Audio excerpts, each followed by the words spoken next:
Correct. Something tangible. Well, I'm an entrepreneur, but if the crash wipes out your business, you have no cash flow. And what happened when a COVID hit for Kim and myself, cash flow went up, because the market was demanding more financial education. It's always going up and down, in and out. And that's what investing is. You have the capital gains, cash flow, boom, bust, liquidity, all this stuff. And that's what financial education is. It's not this poor guy who says, I have a 401k and I was told to sell all my stocks and get into the bond market. Now, George, would you explain why you said that is the most stupid thing you could do? Because you're getting a future stream of dollars. That's all a bond is. You're buying a bond for $1,000 and they're saying, okay, in 10 years, we're going to give you $1,000 back. And along the way, we'll pay you a little bit of interest. I mean, it's negligible at best. So what happens if we have a high rate of inflation because of the money printing? You're going to get paid that $1,000 back, but it's going to buy you a loaf of bread.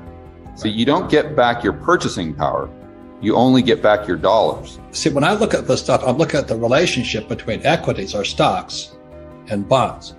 And so the reason the stock market went up is they kept dropping the interest rates on the bonds.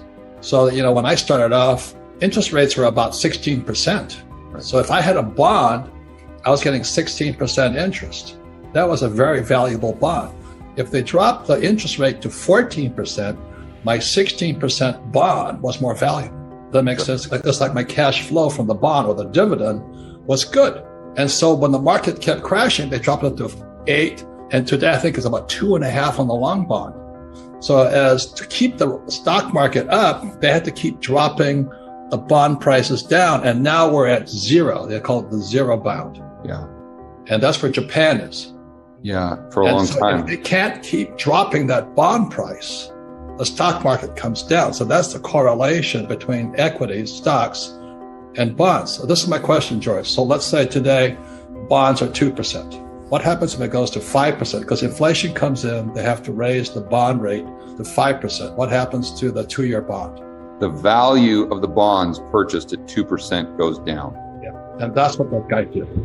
That's right. He's buying a bunch of stuff with a value. You really can't get any capital gain on it. That most likely you're going to be stuck holding, and that's not going to be good in inflation. One of the great things about being an entrepreneur, going back to Rich Dad, Poor Dad, is you put yourself in the position of being a price maker, where other people are price takers. The majority of people are price takers, so they have to take whatever price is offered by whatever it is they want to buy.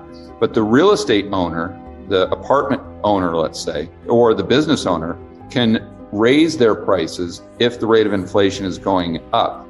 So it hedges you against inflation while at the same time paying you to own it with that positive cash flow. And a bondholder does not have that opportunity, to say the least. Bonds and stocks are liquid.